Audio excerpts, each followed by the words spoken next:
اور نون ساکن کے بارے میں پڑھیں گے، اور اس سے متعلق جو 4 تنوین ہیں، اظہار، اخفاء، ادغام اور اقلاب، تو اس میں سے ان 4 میں سے آج ہم صرف 2 کے بارے میں، اظہار اور اخفاء کے بارے میں پڑھیں گے۔ تنوین کہتے ہیں 2 زبر، 2 زیر، 2 پیش کو، اور نون ساکن کہتے ہیں جس نون پر جزم ہو اس نون کو نون ساکن کہتے ہیں۔ تنوین اور نون ساکن کی آواز یکساں ہوتی ہے، یکساں مینس برابر، ایکول، ایک طرح کی آواز نکلتی ہے۔ جب ہم با 2 زبر بن پڑھیں گے اور بانون زبر بن پڑھیں گے تو دونوں کی آواز نکل رہی ہے کیا؟ بن بن، تو دونوں کی آواز سیم نکل رہی ہے۔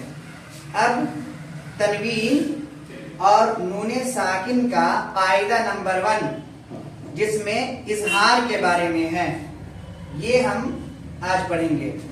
اظہار کا معنی ہوتا ہے ظاہر کرنا، اور تجوید کے اعتبار سے صاف صاف پڑھنا، یعنی تنوین کی آواز اور نون ساکن کی آواز ناک میں نہیں جانی چاہیے، بلکہ اس کو کلیئر پڑھنا ہوتا ہے، لیکن کچھ کنڈیشن ہے، اس کنڈیشن کی وجہ سے اسے ہم صاف صاف ظاہر کر کے پڑھتے ہیں۔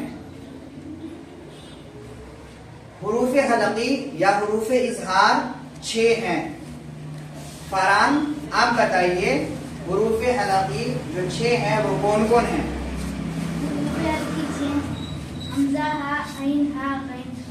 غین خا۔ اب دیکھیے یہ 6 حروف ہیں، جب یہ 6 حروف تنوین یا نون ساکن کے بعد، تنوین یا نون ساکن کے بعد جب ان 6 حرفوں میں سے کوئی حرف آئے تو تنوین اور نون ساکن کی آواز کو ظاہر کر کے، یعنی صاف صاف جلدی پڑھیں گے، غنہ نہیں کریں گے یا پھر رکیں گے نہیں، بلکہ صاف صاف پڑھیں گے، اور اسی کو اظہار کہتے ہیں۔ اب جیسے آپ کیسے سمجھیے گا کہ یہاں پہ اظہار ہوگا، تو سب سے پہلے ہم تنوین کے بارے میں دیکھتے ہیں۔ مثال کے طور پہ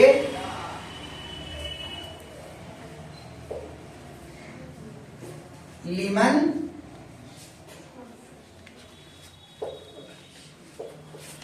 خشیہ، یہاں پہ دیکھیے نون ساکن ہے، اور آپ نے ڈیفینیشن میں پڑھا ہے کہ تنوین یا نون ساکن کے بعد حروف حلقی میں سے کوئی حرف آئے تو نون ساکن کے بعد حروف حلقی کے 6 حرفوں میں سے خا آیا ہوا ہے، اس وجہ سے اس خا کے آنے کی وجہ سے اس نون کو ہم ظاہر کر کے پڑھیں گے، جیسے لیمن خشیہ، لیمن خشیہ، تو اس نون کی آواز کو ہم ناک میں نہیں لے جا رہے ہیں، کیوں؟ اس لیے کہ نون ساکن کے بعد حروف حلقی کے 6 حرفوں میں سے خا آیا ہوا ہے۔ سمجھ گئے؟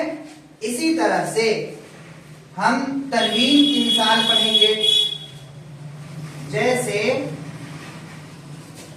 نارن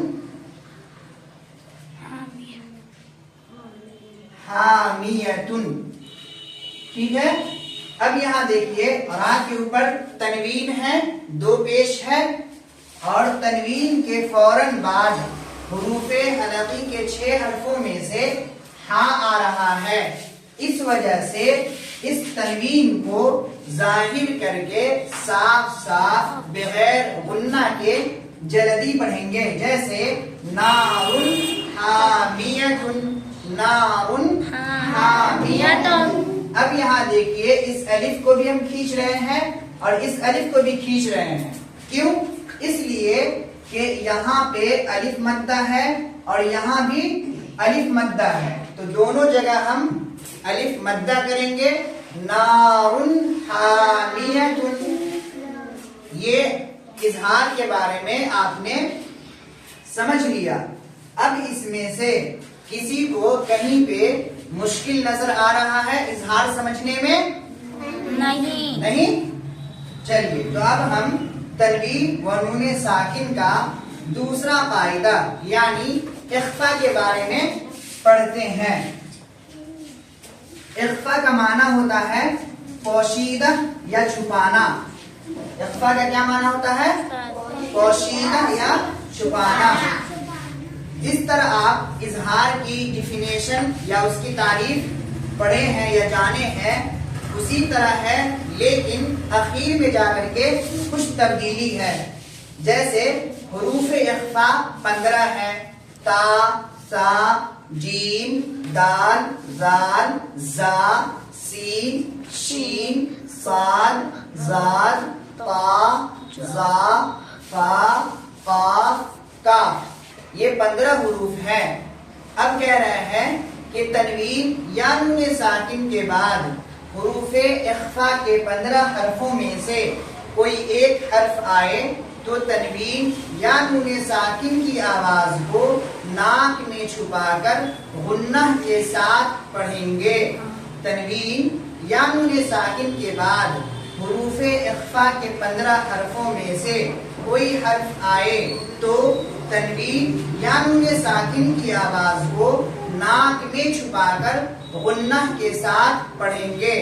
اب سوال یہ پیدا ہوتا ہے کہ غنہ کسے کہتے ہیں؟ غنہ کہتے ہیں تھوڑی دیر ناک میں آواز روکنے کو غنہ کہا جاتا ہے. تھوڑی دیر ناک میں آواز روکنے کو غنہ کہتے ہیں. اب ہم کیسے پہچانیں گے کہ کہاں پہ اخفا ہوگا؟ ٹھیک ہے نا. تو جیسا کہ آپ نے جانا تنوین کے بعد حروف اخفا کا آنا ضروری ہے یا نون ساکن کے بعد حروف اخفا کا ہونا ضروری ہے، تبھی وہ وہاں پہ ہم اخفا کر سکتے ہیں. پہلا جو مثال اس میں دیے ہوا ہے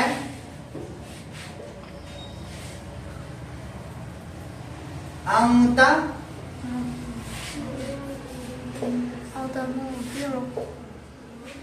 منذر.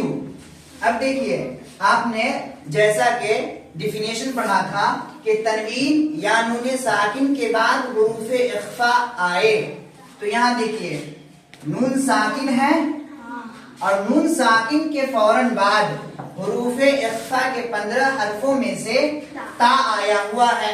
اس وجہ سے اس نون پہ ہم اخفا کریں گے یعنی اس نون کی آواز کو ناک میں چھپا کر غنہ کے ساتھ پڑھیں گے. اسی طرح یہاں بھی نون ساکن کے اوپر بھی دیکھیے گا تو نون ساکن کے بعد حروف اخفا کے 15 حرفوں میں سے زاد آیا ہوا ہے. اس وجہ سے اس نون کے اوپر ہم اخفا کریں گے. تو نون ساکن کے اوپر کیسے اخفا کریں گے اور کیوں اخفا کریں گے یہ آپ نے جان لیا. اب تنوین کے اوپر ہم کیسے اخفا کریں گے تو سیم وہی کنڈیشن ہے. جیسے مثال کے طور پہ نارن ذاتا. ٹھیک ہے نا. اب یہاں دیکھیے اس کے اوپر را کے اوپر تنوین ہے، 2 زبر ہے اور 2 زبر 2 زیر 2 پیش کو تنوین کہتے ہیں. تنوین کے بعد حروف اخفا کے 15 حرفوں میں سے زاد آیا ہوا ہے. اس وجہ سے اس تنوین کے اوپر ٹھیک ہے تنوین پر ہم اخفا کریں گے. تو اخفا کو پڑھیں گے کیسے؟ ناراؤں ناراؤں ذاتا ناراؤں ذاتا. سارے کو سمجھ میں بات آ گئی؟ جی.